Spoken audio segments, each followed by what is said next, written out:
Hey, good morning and welcome back to Dakota News Now. It is now time for our final edition of Owning Your Outdoors for the season. And joining me as always is Doug Schroeder from Lewis. And Doug, we just kind of want to give a few tips on how to wrap up the season and get ready for next year. Yes, just a lot of things that people need to do now and get ready for next year. We've had a drought this year, but things we do now will reap benefits next year. So first, I think one of the bigger questions is, should I still be mowing?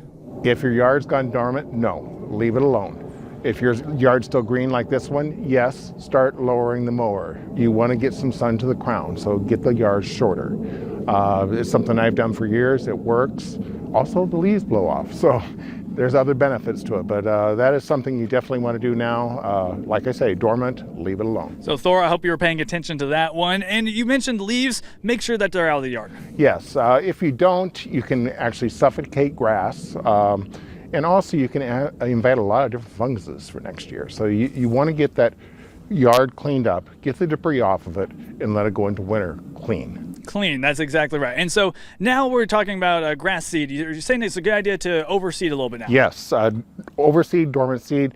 It's one of the best tips I can give people after everything's gone dormant. Go over your yard. If you have a thin yard, use some grass seed and use some drought tolerant seed. It really makes a difference. Get some fescues going in your yard, and your yard will stay greener, even during the dry season. Yeah, especially like the dry season we've had. And you're also saying it's a good idea to fertilize this time of year. Yes, the best time of the year to fertilize is the fall. If you're only going to fertilize once in the year, fall's the time to do it.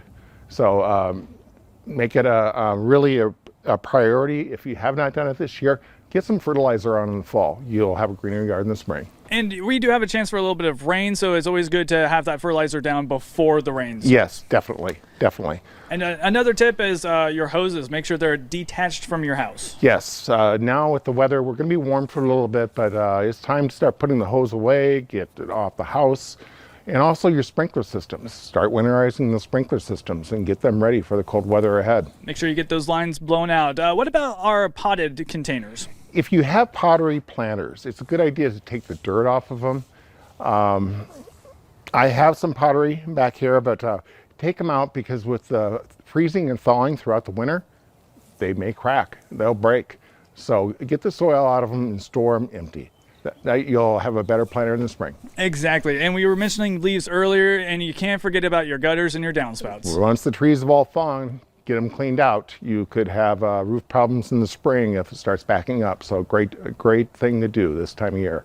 Doug, any more tips before we get everything wrapped up for the fall? No, I just wanted to say, Aaron, it's been a lot of fun this year working with you. I've had a great time owning our outdoors, and I look forward to next year. Same thing here. Same. It's been great being able to do this with you here over the past few months. We're going to have all these tips online after the show at dakotanewsnow.com, and make sure you guys stick around because we do have Fastcast coming up next.